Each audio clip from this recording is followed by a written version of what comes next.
it is what it is. I think you obviously get some decisions and you get some against you. We're gutted because Skinzo's feels like he's got it, and when we're watching the big screen, it looks like maybe it's down, but his decision was no try. So I think once he's gone that way, then it's tough to call it. So yeah, it's what it is. I think for us, there's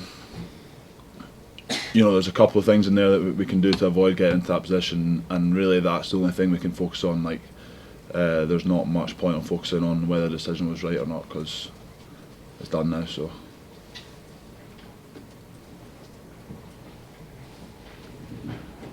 Je vais être avec en français. Donc, qu'avez-vous pensé donc de la dernière décision? Il y avait beaucoup de déceptions évidemment. Skinner pensait avoir l'essai, mais une fois que la décision est prise, c'est comme ça. Il y a des détails améliorés et ils vont se concentrer plutôt là-dessus que sur une décision qui a déjà été prise. Next question from the French media, if we have one. No? Great, and just into the British press, please. For Rory. Rory, how the boys feeling in there? It's a horrible way to end the match, thinking they might have snatched it. Yeah, it's obviously sore, and it's pretty fresh right now. But I think, we'll look back at some point after obviously relaxing tonight and sort of taking a wee bit of time away from it, and look back at it and see some really good stuff. Obviously, I think physicality, the way we managed the game. There was lots of positives. I think the set piece was really good as well. Put their line out under a lot of pressure, but I'm sure that we'll look at the things we can get better at, because there's 3 games left that we really need to get after now. So that's what the focus is on, and getting better at what we can. And it's obviously tough to think about that right now, but that's come Monday or Tuesday. That's what the focus will be. Played some good stuff in the first half. Seemed to have control of the game, but France didn't come and play a lot of rugby, it seemed, and they seemed to be able to make it play the game they wanted to play in the second half. Was that fair, and if so, why was that, do you think? I'm not sure. It's hard to say right now, especially when you're in it and you've not watched it back. I think there was a couple of things, like once we got stuck into that sort of arm wrestle, it felt like it wasn't going to be a negative outcome for us. It felt like we were quite comfortable and we were getting a lot of sort of joy, or they weren't anyway. But then obviously they took a bouncing ball and then the scrum and they scored off of that. So it's they obviously got the rewards out of it in the end. But yeah, fair play to them. Rory, what was the referee's explanation to you when he was standing there looking at the screen? Obviously he's stuck with his on-field decision, but there did seem to be an angle and an image that showed that the ball was on the ground. But he's not given it. Was there any explanations to why that was? So he's saying, he's obviously, like you said, his on-field decision is no try. So I think he just has to, in his head he was saying he has to be more convinced than what he was from the pictures. Did you have that, Rory? Was your head in the middle of that? I've not seen you in the replay, but was your head in the middle of that rough? Yeah, I think, I obviously feel like he got it down, Skinzo. I thought I saw it down, especially on the replays. I didn't see it at the time, but the replays I thought it was down, but it doesn't matter what I think. And then, yeah, it's just, like I said, it's probably his on-field decision initially that's made it more difficult for him to give the try. It took a lot of time to get to the decision. Did you feel, was there a sense there on the pitch that it was going against you, or could you not tell? Or Yeah, I was trying not to, because like I said, I heard him say not on-field decision, no try. So initially you're gutted, and then he's gone to have a look at it, and then you see a couple of angles and you start getting a bit excited. But I was trying to keep that sort of down, because I was like, he still might not give this. So yeah, it was a roller coaster, but I've not had an ending like that in a game where it takes so long, and it's just, but it is what it is. It's obviously hard for him to see. So.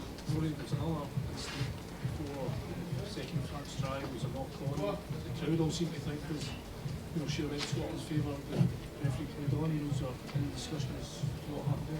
Yeah, it's another one that I remember it, and I thought it was a knock on. I asked him after he went. That was when I think it ended up Gilco put it out the back, and then we got the ball, and then we knocked it on, and that's what we played off, was that scrum.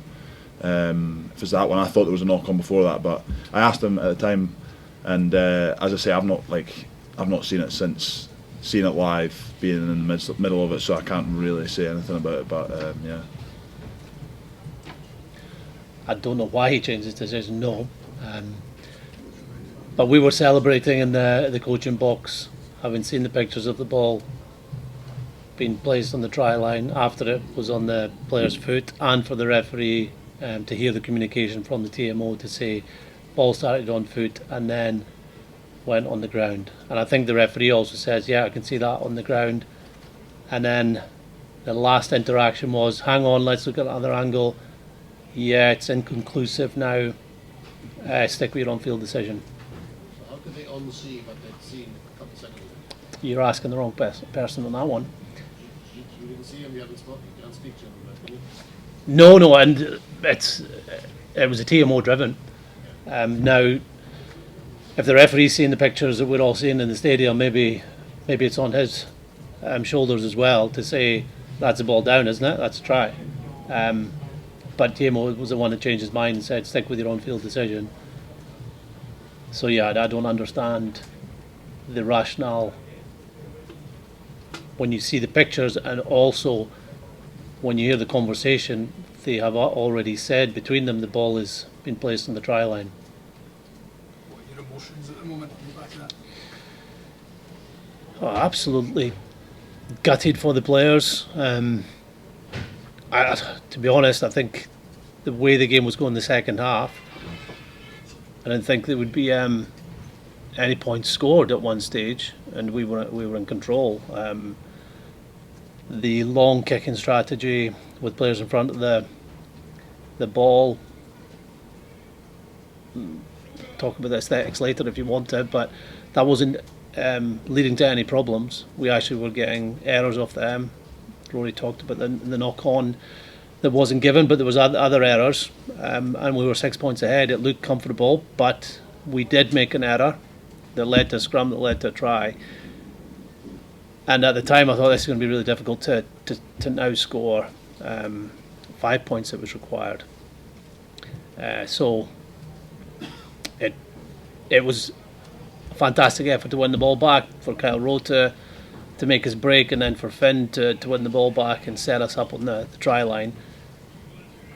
And the emotions straight after that, when I saw the pictures, were what a fantastic win, what a team to come back, to play so well, go behind and come back. What a great victory for our supporters, and it's taken away from you. So it's sport, we know that, and we have to be better. That's why you play and why you coach, is to win, but also get better. And we have to make sure we take winning and losing out the hands of referees and TMOs. Gregor, going into a game against France, you know that the players are going to have to be at their maximum level to get the win. You guys as coaches have to be on it as well. But there's also a part of that you rely on the officials to do their job as well. Do you feel that over the course of those 5 minutes, do you feel as though the officials did their job properly? I'll leave that to you guys to decide. All I can say is we're celebrating a win, and I think our players were, and a lot of the supporters were, by the pictures they saw. We could hear the conversations, and supporters around me. Gavin Hastings was in front. The media were looking at back a few times, and I'm going, yeah, it's a try. So I'll leave it to you guys to make comment on more than that, but we believe it was a try. Given the dominance you had in the first half, Greg, is it disappointing that it came down to those kind of small margins? Yeah, and that's what we have to talk about with our players. But at 16-10, the game that was presented to us, the game of kick and stay in front of the kicker, we dealt with it fine. We put a lot of pressure on their line out. But against the top teams of the world, you have to be more than 6 points ahead to put them under pressure. So, yeah, maybe there's a lot of things we could do better, but we didn't feel that it was going to lead to France getting ahead in the scoreboard the way the game was going in the second half. There was still a couple of opportunities in the second half that we could have taken, but we definitely had more chances in the first half. You seem like you dealt with it like you do the kick game that turned into. Yep. It didn't really suit you, did it, Greg? Is there anything you could have done to kind of? Well, it's not whether it suits us or not. Like, the wet ball doesn't suit teams. You have to adapt. And I thought Finn, Harry, and Ben, they were the main people involved with that, the kicking, to make decisions on. Like, Finn could have held the ball and waited 10 minutes, and the game would have ended.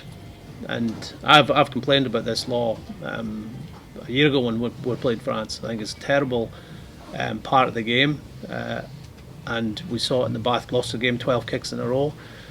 We don't want to be a team that takes part in that. So at times we kicked the ball out. A couple of times Harry, I think, ran, and Finn took his time to kick, but he could have been out there now.